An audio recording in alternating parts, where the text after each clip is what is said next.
Reading by Matt Perard. Up for Renewal by Lucius Daniel. I'd give a year off my life, too. Idle talk now, but it was ghastly reality to Kent. Howard Kent looked at his young and beautiful wife and felt the weight of the years rest on his shoulders. In her eyes he saw his heavily lined face and sagging, stooped shoulders. They stood just inside the long, narrow reception room of the Human Rejuvenation Plant. Potted palms and formal chairs reminded one of a human disposal unit. "I have a confession to make, darling," he said. "Oh, no, Howard, not now. I take for granted you've done the usual things in your youth." "But and we needn't have hurried so, as you can see. Now we'll probably have to wait hours in this perfectly dismal place." She looked as young and fresh as he looked old and dusty, he thought, so out of place in this kind of establishment. He had always loved small women. Leah was small and vivacious and dressed a year ahead of styles. No matter what happened, he'd never regret having married her. "But this is something I should have told you before," he said. She put her hand on his arm. "I've been perfectly happy these past 6 months. Whatever it was, I forgive you." "It's not that. I'm talking about my age. I didn't think you'd marry me if you knew how old I really was. I put off telling you and figured you'd see my birth certificate at the wedding ceremony." "I never even looked at the silly old thing." "Well, darling, I looked at yours, and I felt a little guilty in marrying a young girl of 23. But the fact is, I'm 65. I've been rejuvenated before." "I rather suspected it, when you started aging so suddenly last week," she said. "Before that you didn't look a day over 30. But it doesn't matter." "It's worse than that, Leah." His face worked convulsively. "I've been here twice before. This is my third trip." "I'm too modern to act shocked, Howard. If you didn't want to tell me before, dear, it's perfectly all right." "Look, darling," perspiration stood on his forehead. "You don't seem to understand. But then you never could add or subtract. Now listen carefully. Each trip clips 5 years off your lifespan." "Everyone knows that, of course. But it's better to be young." "It's better to be alive than dead," he said harshly. "But your doctors have given you a longevity span to the age of 90.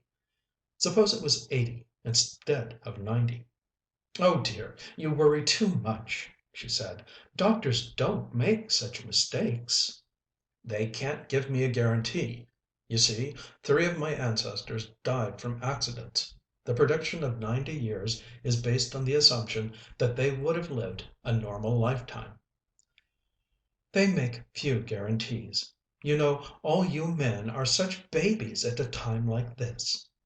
"Yes, but if it is 80, then I'll come out not a rejuvenated man, but just a handful of dust." "Oh, that can't happen." "Look at it this way." He paused a moment while taking in her youthful appearance. "From now on I wouldn't look much older, just a little grayer and perhaps more stooped. Then I'll have what's left of my longevity, plus the 5 years this rejuvenation would clip off." "Why, Howard, dear!" Leah sounds shocked. "You don't know what you're talking about. An aunt of mine elected that choice, and it was perfectly horrible. She drooled the last few years of her life and was helpless as a baby." "Why didn't they use euthanasia?" he asked. "The courts decided she wasn't capable of making a rational decision." He wiped his forehead. "That would be a long time off, darling. We'd have so much time together in the next 15 years." "But what would it be like if you were crippled with arthritis or some other disease?" "You could divorce me if that happens." "I can also divorce you if you don't go through with rejuvenation. You know it's the law." "You wouldn't do that?" His face was more lined than ever. "Don't be silly, dear. Nobody gets old these days. Who would remain our friends? Why, everywhere we'd go, people would point us out. Oh, no! Life wouldn't be livable." That sounds like a cruel and calculating decision to me, Howard said. Either I take a chance on dying, or you'll divorce me. You have no right to make such an accusation. I married a young man who said he was 30 years old. 6 months later, I discover he's 65. Now, who's cruel and calculating? Please, darling, I didn't mean it. Look, he pleaded. I'll even sign permission for you to have a lover. There's that young fellow that's always around. Maybe it's happened already. She stood back from him. Howard, you're being perfectly nasty, just like an aged person you read about. $5 million, and all of it yours when I die a natural death. He put his hands in his pockets. The street door opened just then, and a young man came toward them with a light, springy step. He offered his hand to Howard, who took it slowly. How are you, Skipper? And you, Leah? I came as soon as I got your message. He's worried, Mike. Leah's face had brightened. And now he's insisting on growing old.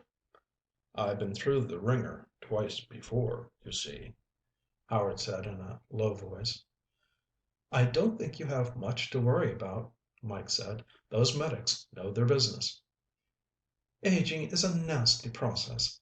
Leah wrinkled her nose as if she smelled something offensive. Maybe you can convince him, Mike. Leah is right, you know, Mike said. A few years ago I visited the old age home. There's only one left. You'd be surprised at the amount of suffering old people go through before they die. Cancer, angina, broken bones, strokes, arthritis. Rejuvenation won't work on extremely old bodies. Longevity has run out.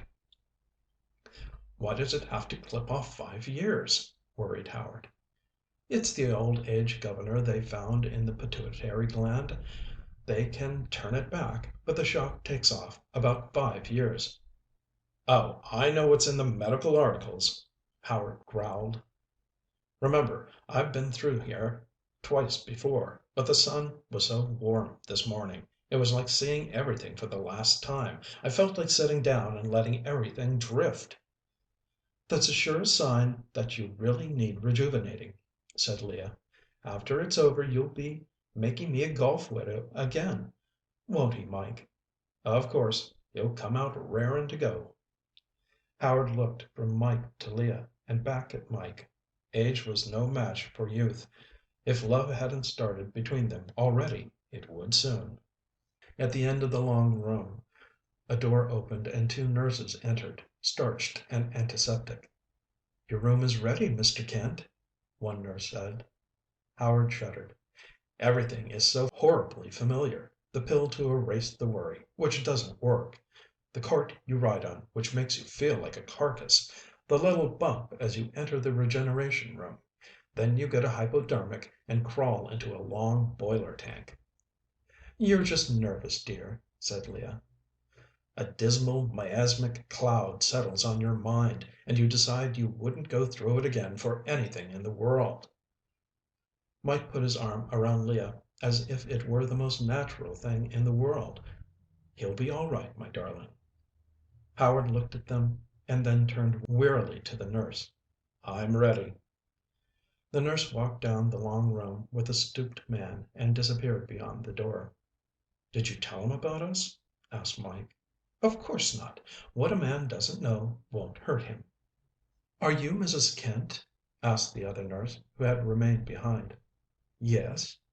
The doctor said to remind you that the fourth time is very dangerous, the nurse said. You'll have 5 years and 6 months without it. But possibly only 6 months if it should be successful. Better take the first offer, Leah, said Mike. Leah smiled. I found a gray hair and a wrinkle this morning, love. Better 6 months of youth than 1,000 years of old age. She went into his arms. Don't worry about what happens, love. You'll have a lot of fun in the next 70 years. He kissed her and held her closely. I've got to go now, she said. I'm so grateful you were able to get the forged birth certificate. Her high heels tapped rapidly on the tile floor as she walked down the long room with the other nurse. Good luck, mother. he called after her. End of Up for Renewal by Lucius Daniel.